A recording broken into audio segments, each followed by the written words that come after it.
My pick of the week, of course, the final film we watched this one, was 1992, the Waxwork 2, Lost in Time. This is a sequel to the So Bad It's Good movie we watched back in the day, one of our earlier picks. This one, unfortunately, does not live up to the hype. We've got literally a direct sequel to the first one, where we're just watching the events. You know, like you could stitch the movie together and it would make sense chronologically. But they're trying to just I guess, what the fuck's the word? I'm thinking expunge, but I don't think that's the word. Just like, I guess, prove the innocence of the girl that's being framed, I guess, by a disembodied hand for the murder of her uncle. And they do this by going back in time to try to gather evidence of the supernatural so they can, prove their court case. And there's some, like, time war bullshit hosted by God and the devil or something going on. Some crazy subplot. It gets real in the weeds of some stupidity here. Fun fact, Sarah was rich in the first one, so... Which really just, like, is kind of emblematic of this film, because they, like, don't give a fuck at all about what happened in the first one. Like you said... It's a direct continuation chronologically, which is correct. In any other way, it is not a continuation whatsoever. Oh man, it looks like after we burned down the Wax Museum, we went to an alternate timeline where you're poor now. Yeah. The woman's literally just a different actor, too, from the first movie, which is very strange. I was like, who the fuck is this chick? I had no recollection of her, which makes sense. Fun fact. That's because the director was dating the previous chick, and they broke up in between the movies. So they. That's a great fun fact. That's a better fact. Why didn't you go with that one initially? Dude, because I knew I was going to be able to segue into that one as well. Oh, okay. And even more to that, like, the end of the last one sets up the hand, and the hand like has like the least possible to do with the plot of this movie imaginable. It's what kicks off the entire plot. It's yeah, but like. They could set that up in any number of ways. It's a very, like... It's a red herring. They make it seem like it's going to be a lot more important than it was, because it was also the front runner of the first movie, and then it was the only monster that survived at the end of the first movie, and then they make a point of showing you that, and then the first movie intros with the hand again. It makes you think it's going to be a part of the larger plot, even though, it's just a disembodied hand, but it's not. It just, I guess technically it kicks off the whole point of the movie by getting her uncle thrown to jail, but like they could have done that in so many other ways. They could have just been like, wanted to go check it out because her uncle left the dude the key to that room or something anyways, just for the fun of it. But no, they have to do some like weird court case thing. It's strange. It's to add a little stakes, I will say I can't remember exactly, but I feel like we definitely had like some questions as to whether or not the first film was like really trying to take itself seriously, or if it was like leaning way more into like the silliness of it or whatever. But like this film, it just goes full on, no, this is not like actually a horror movie at all. It's just like, it's a little romp is all it really is. Because like outside of like a couple of scenes, there really isn't anything to be like scary or like really very gory or anything at all.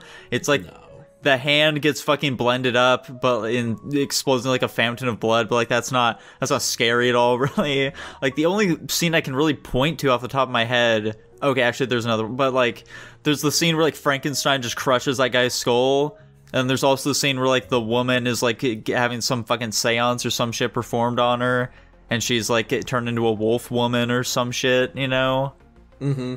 Like that's about it though. Yeah, she's turning like a panther woman or some shit. The main word that comes to my mind when watching this film is confusing. It's like the setup for why they are traveling through time is weird. The way the time travel works is fucking weird. Yeah. The places they go are fucking weird. I think the sets are pretty solid, and I wouldn't say the costume work is that great. The sets are good though. I feel like the effect that like fucking Ash's rib cage was exposed looked decent. Yeah, that was fun. I liked the Bruce Campbell thing. I think it gets way too slow, especially like when they get separated, that shit takes fucking forever for us to get to like the final act. I feel like generally the pace and everything in this film was fine. It's just like once they get into like the medieval times or whatever, that's when things come to a grinding halt, and it's like, oh, okay, I guess we're just doing this for the rest of the movie. Yeah, like this movie is at its most fun when they're like switching to different worlds, and, you know, getting the deal. But once you stay in the world for too long, you're like I really genuinely like that end fight where they're like quickly going between worlds and they're changing costumes while they're sword fighting. Yeah, I thought that shit was really cool. Yeah, I really liked that. But they just don't do that enough. Yeah. And yeah, especially when they're in the medieval world for a very long time. And so yeah, this movie, it's confusing. It's its own worst enemy, but there is some cool stuff in here. Not a ton though. But guys, what did Dylan think of this one? Alright, so this is going to be my review of Waxwork 2 Lost in Time. So, I had some pretty high expectations for this movie. The first one was surprisingly well made, surprisingly pleasant, especially for a movie of its time. However, this movie fell short in so many ways. It was super boring to watch. The effects in it just seemed so much worse than in the first one, and it was just like the plot moved so slowly. It was just, the plot was hardly anything at all, and if anything, it was just kind of being repetitive, where it was always the same, like in its own story, repeating itself. And you know, the acting was it was kind of whatever.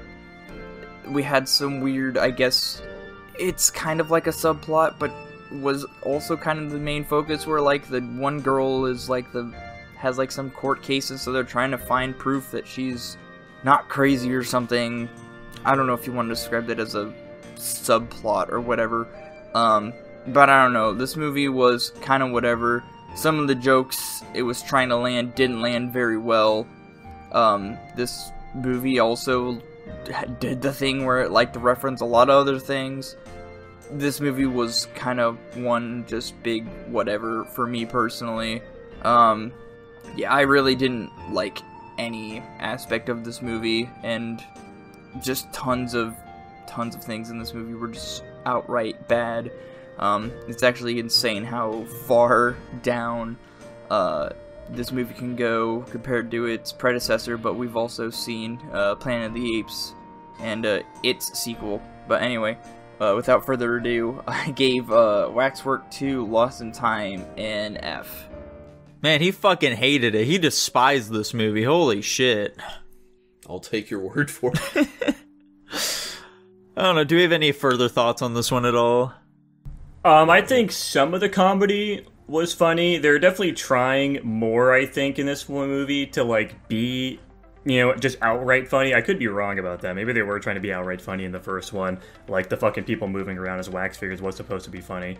But yeah, they were trying for some comedy stuff. I think it worked, like, half the time. A lot of it was just kind of stupid. The weird thing with this movie, too, is how the fuck did they get such a high budget for it? I don't actually know if the budget was higher. I'm just assuming because, you know, I watched the movie and it looks like they put like 10 times more effort into this one than they did in the first one, which doesn't make any sense because the first one bombed. It made like it literally made like negative money. So I don't know what the fuck they were doing with the second one. Very strange. Honestly, I feel like the alien segment bit they did just like destroyed the budget, and that's why the it just like comes to a grinding halt with the I guess the adventureness, playfulness maybe of the plot. Budget for Waxwork 2 is estimated to be $3.5 million. That's honestly lower than I was expecting it to be. To be fair, these came out in like the 90s. And then the original Waxwork had a budget of $3 million. So it got slightly more money. That extra mil went pretty far, it sounds like. Also, dude, I just saw that on October 10th, the director of these films, Anthony Hickox, died. So, oh, R.I.P. to a real one. Yeah. Did he direct this one, actually? Yeah, he directed both. And he wrote both. Fantastic. Welp. Dylan's rating for this film was an F, guys. He did not like this film at all. F. That seems a bit harsh, to be honest. Yeah. What are you giving it, Tanner? I'm giving it a C+. Oh, okay. Jackson, what about you? I gave it a D-. I did not particularly like this one. I think some of the comedy worked, but a lot of it was just pretty fucking boring and stupid and not very funny. I think even just like the general idea of what they were going for with the plot was pretty stupid as a concept. I'm not nearly as harsh as you, dude. I'm giving it a D+. Whoa. And that lands it at a D overall. Wow. Fair enough.